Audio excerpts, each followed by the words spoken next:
If I asked you what God looks like, you would probably imagine a bearded man in the sky. That is the Western image. It is anthropomorphic. It is human. But in the East, specifically in the ancient Taoist tradition, the ultimate power is not a person. It is a state of energy. It is the source code of reality itself. In the 1920s, the famous Swiss psychologist Carl Jung was going through a mental crisis. He was looking for answers that Western psychology could not provide. Then, he received a mysterious package from China. Inside was a translation of an ancient esoteric text. The book was titled Tai Yi Jin Hua Zong Zhi, or in English, The Secret of the Golden Flower. Jung didn't just read it, he became obsessed with it. He wrote a commentary on it that was almost as long as the book itself. Why? Because this book confirmed what he had suspected all his life, that there is a hidden technology within the human body capable of transforming consciousness. This book is not a religious scripture. It does not ask you to pray. It is a technical manual. It is a biohacking protocol written 1,000 years ago. It teaches you how to stop the leakage of your life force, reverse the biological aging clock, and construct what the ancients called a golden body of pure energy. Today, on Spirit Mechanics, we are going to decode this manual. We are going to learn the specific protocol of Hui Guang, or turning the light around.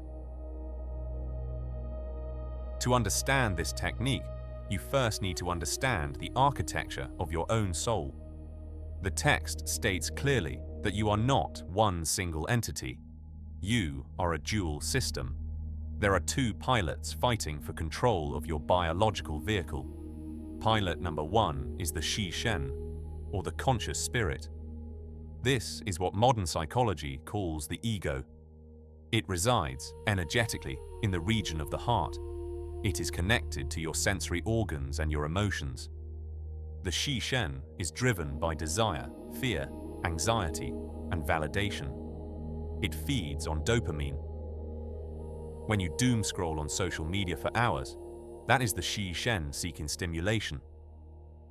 When you get angry in traffic or feel jealous of a colleague, that is the Shi Shen reacting to the environment. It is a reactive program, and unfortunately, for 99% of people, the Shi Shen is the one driving the car. Pilot number two is the Yuan Shen, or the original spirit. This is your true self. It is the observer behind the thoughts. It resides in the brain, specifically in the square inch between and behind the eyes. This is often linked to the pineal gland in modern esoteric anatomy. The Yuan Shen is timeless. It operates on a frequency of Wu-Ji, or limitlessness. It does not care about your job promotion, your bank account, or your social status. It simply is. It is the connection to the Tao. The problem is that the Yuan Shen is passive. It is like a king who has fallen asleep, allowing the general, the ego, to take over the kingdom and drive it into ruin. The goal of internal alchemy is to wake up the king and put the general back in his place. Why do we age? Why do we get tired? Why do we feel drained?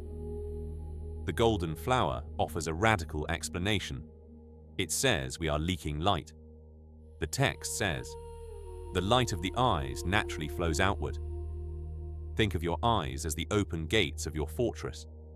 Your Yuan Shen generates energy, but your eyes and your mind constantly direct that energy outward into the material world. Every time you focus intensely on an object, every time you chase a desire, every time you let your emotions run wild, you are projecting your life force out of your body. It dissipates into the environment. In Taoism, this outward flow is called Shen. It means going with the stream. Biologically, this is the process of growth, reproduction, and eventually, death. It is the natural cycle. You are born, you spend your energy, you reproduce, and you die. Nature uses you and then discards you. But the alchemists asked, is there a way to hack this cycle? They found a method called Nai, the reverse path. Instead of letting the energy flow out, you turn it back around. You recycle your own consciousness. You force the energy to flow backward, up the spine, and into the brain, recharging the battery instead of draining it. This is the core secret of the golden flower. It is not about adding anything new to your body. It is about stopping the leak. So, how do we actually execute this protocol? How do we perform Hui Guang? I am going to break this down into specific, actionable steps. You can try this immediately after this video. Step 1 is the physical setup. You do not need to sit in a full lotus position like a monk if it hurts your knees. The most important thing is that your spine must be straight. Think of your spine as a fiber optic cable. If it is bent, the signal cannot travel. You can sit on a chair, feet flat on the ground, hands resting comfortably on your lap. Step 2 is the secret of the eyes. This is where most beginners fail. The text gives a very specific instruction. The eyelids hang down like a curtain. Do not close your eyes completely. If you close them tight, you will drift into darkness and fall asleep. This is called the ghost cave. But do not keep them wide open, or you will be distracted by the visual world. Keep them half closed. Allow a sliver of light to enter. Step 3 is the anchor. The text says, the gaze falls upon the tip of the nose. Warning.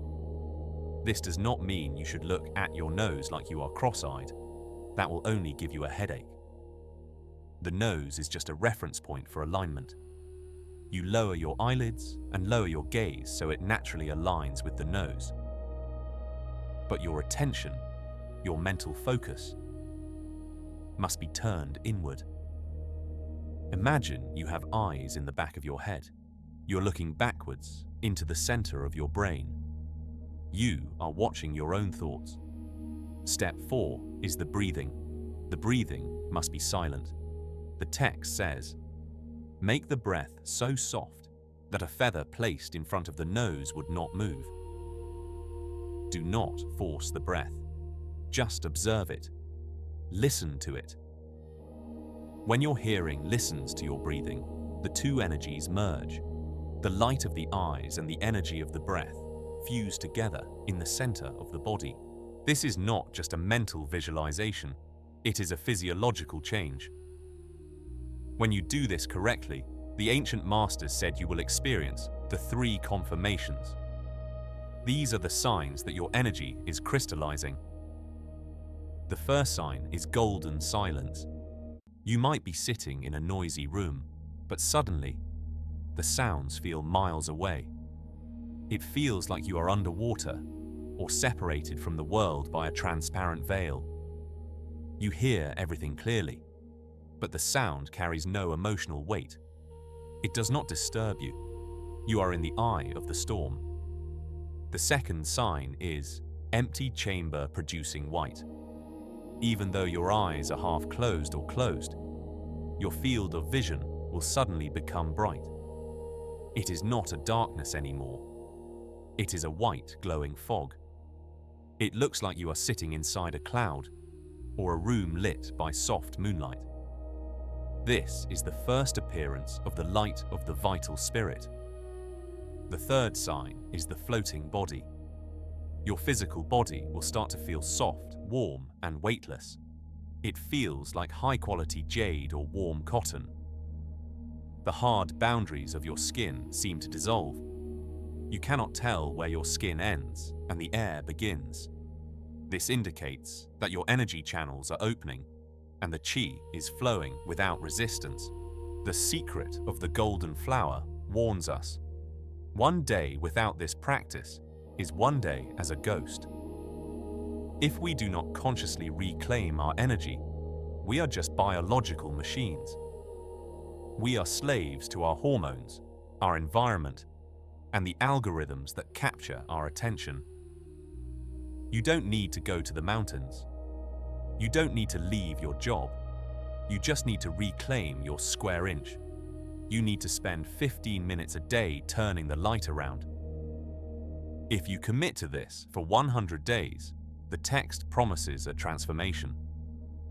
The scattered light will crystallize into a pearl, a center of gravity that death itself cannot shake. This is spirit mechanics. We are decoding the ancient tech for the modern mind.